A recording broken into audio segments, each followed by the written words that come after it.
Hello everybody, today we're going to learn how to move the camera in Blender. To do this, you have to have a camera, of course, so you go to Add and Camera.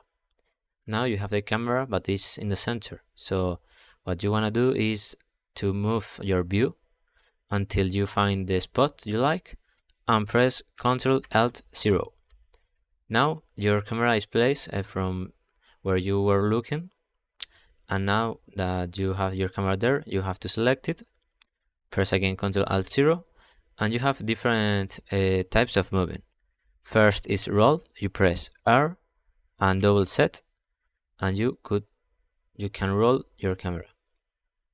The next one is pitch, R, double X, up and down. The next one is yaw, R, Y, Y.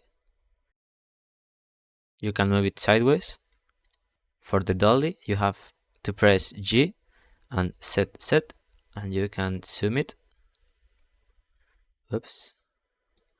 And the last one would be moving it sideways.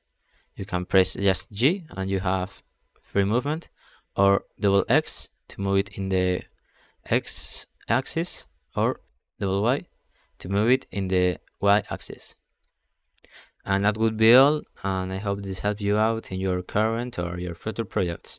Thank you.